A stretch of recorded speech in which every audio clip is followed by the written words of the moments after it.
Hey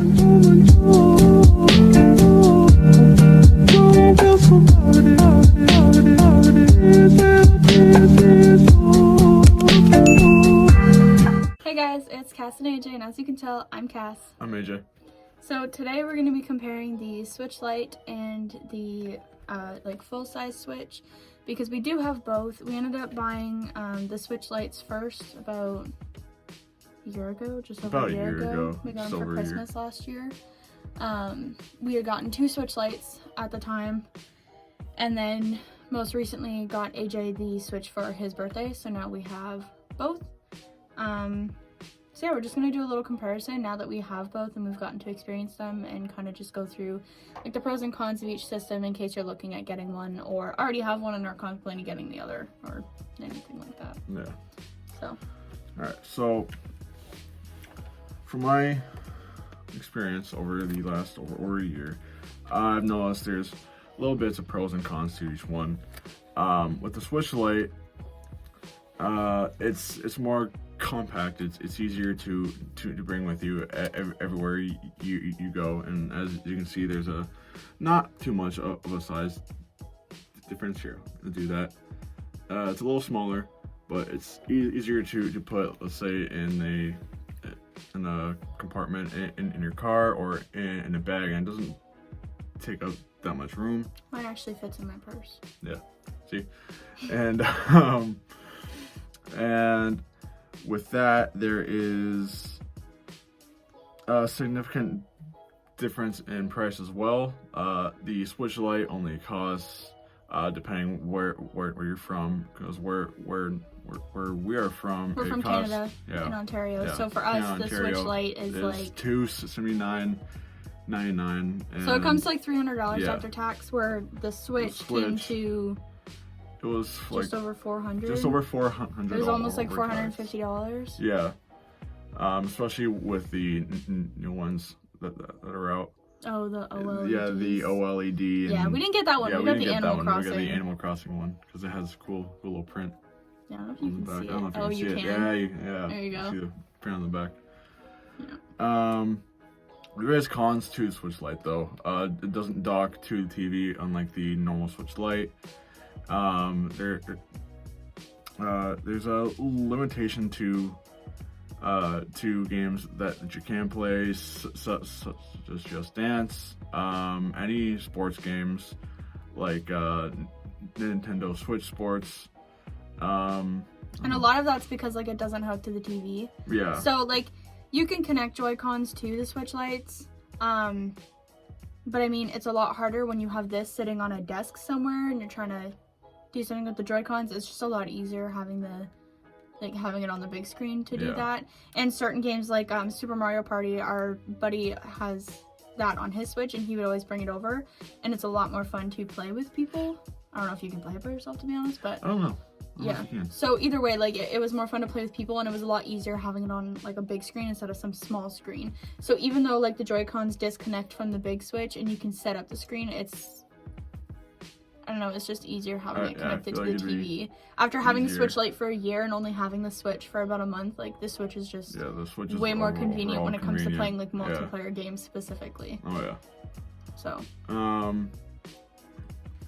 Yeah, and like I said before, there are pros and cons to both. With the Switch, there is more customization and more of a free range than you would with the Switch Lite. I mean, the Switch Lite, it's got more free range if you plan on bringing it on a trip, to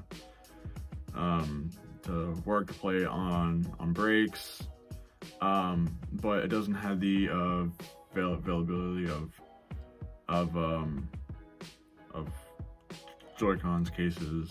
I mean, you can use a case on the Switch Lite, but there's not as many as there would be with the regular Switch, since most of the products out there are based on this. The other thing too is like the Joy-Cons, you don't have to charge them with the Switch Lite because they don't come off. Yeah. You just have to charge the system, kind of like a DS if anybody had those way back when. Where with like the Switch, I mean, some of the pros with that is like the Joy-Con battery life, we've realized like is pretty long lasting. Like, we haven't had to charge them at all yet. Most of the time we do have it connected to the TV, and the Joy-Cons do charge while they're connected to the Switch while it's docked. So that's kind of a plus. You don't have to go out and buy like a separate charger unless you have multiple Joy-Cons. But that can be like a downfall if you're like on a road trip or something and you don't have the opportunity to charge your Joy-Cons and they die, like, you're screwed. That's it. So that's like the one bonus of the Switch Lite. You don't have to worry about your Joy-Cons dying because they don't exist. Yeah. Overall, I think if you were, well, let's say you go out and you take the Switch Lite and the full-size Switch and you take it out and you're going on a road trip, I think the battery life is about the same. Probably, yeah. I think so. So I wouldn't worry about digging deep into that. Is there anything else we didn't cover, or do you think we? I think that's pretty much everything. Covered everything, yeah. There's really not much difference between them. I guess it kind of depends more on preference. If you're somebody that like for the past year that we've had the Switch Lites, we didn't really care so much about having it hooked up to a TV because we both had Switch Lites. Yeah. So we could play multiplayer between our two systems. And then we ended up getting my brother a Switch Lite for Christmas this past year as well. So the three of us, like, we all have Switch Lites and we can play together. But now that we've got like the big Switch, we take our Switch Lites, like I have one, he has one, and my brother has one. We take those everywhere, where the Switch we specifically keep at home. It does not leave the house. It stays connected to the TV. It's more for multiplayer games, or like he likes playing Animal Crossing on the TV. I play it on my personal Switch while he plays online with some of his buddies. That way I still have something to do. So I guess it really comes down to preference. Like, if you don't care about it being hooked up to a TV, a Switch Lite is the cheaper route, and it's really not much different. And you can connect Joy-Cons to it if you need to for whatever reason. It just matters if you're willing to not have to, well, if you're willing to look past having it connected to a TV and you're willing to look at a smaller screen. Yeah. Other than that, like, it's really, if you're looking to save money and you don't care about it hooking to a TV, just get the Switch Lite. It really doesn't make a difference. We've been fine for the past year. We just wanted the Switch because there are some games that we want that would be a lot easier on a big screen or multiplayer. As we found out when our buddy started bringing his Switch over with Mario Party, we found out that we really liked the game. We really liked the games, and we slowly grew to the full-size Switch. Yeah. And like we waited a good year and 2 months maybe. Yeah, just over a year. Yeah. Just over a year. Yeah. So I mean, it was worth it. Like, it's a good Switch. Either Switch is fine. Yeah, either Switch is good. So either way, whichever one you go with, you're getting a good deal, and you're gonna have an endless amount of fun. And I have small hands, so like the Switch Lite is perfect for me. I'm fine with the smaller screen. I really don't. I don't think I've actually played on the. Well, no, I played on the Switch off the TV. I've pulled it off and used the screen separately and used the controller to play like Spiral or whatever. Oh yeah, you played with the. Yeah, but I don't actually hold it like you would a Switch Lite and play it. Like it's honestly a little too big for me, but. And it does have a little stand, so if you want to prop it up on something and take the Joy-Cons off, you can use it as like your own little screen. There is one more thing I thought of. If you own a game on the full-size Switch and you have a few accounts on there, those accounts cannot play that game unless they buy the game. If it's a digital download. If it's a digital download. If you have the card, then any user can play it. But we discovered very quickly, like, I have Slime Rancher Portable Edition on my personal Switch, and I had downloaded the software onto the big Switch when we got it so I could play it on the TV. And AJ went to play it because he doesn't have it on his Switch, and it said he couldn't play it because his user does not have access to that game because it was a digital download. So we're gonna have to re-buy it for him to play. So right now he just kind of plays on my file and does the stuff I don't want to do. So that is a downfall. But other than that, like, there's really not much of a difference. Other than that, I like both of them. Yeah, they're both good. I would rate them both like a 10 out of 10. 10 out of 10. 10 out of 10. 10 out of 10. They're both great. Yeah. They're both great. They're both great. They do not miss. Nintendo does not miss. They do not. I'll always buy Nintendo. I will too.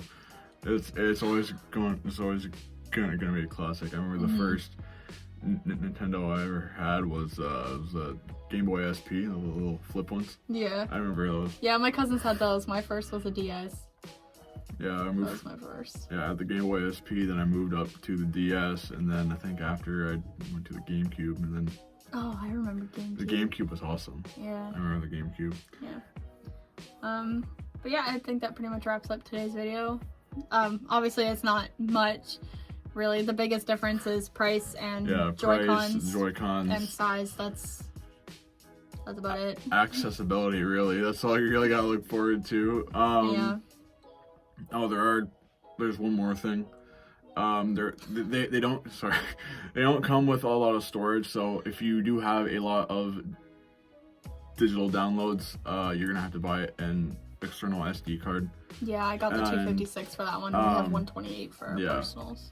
So that's really the only other thing I can think of. Honestly, the biggest thing is the price and the fact that one of them hooks up to the TV and the other doesn't. Other than that, like there's not really much of a difference. So it all depends on if you're willing to spend the extra however much, and then you're willing be able to hook up to a TV. and being able to part with these little things here and there. Yeah. We were fine for a year without hooking our Switches up to a TV, so it's really not a big deal. Yeah. But yeah, that's pretty much it. So if you're looking at getting a Switch or a Switch Lite, or you already have one, you're contemplating getting the other, but don't know if you can justify it, this is coming from two people who have both systems and use them on a daily basis. Yeah. So I think that wraps up today's video. I think so. I think so, yeah. Alright. Hit that thumbs up button, make sure you subscribe and hit the bell so you're notified every time that we post. Yeah, we'll see you next Wednesday.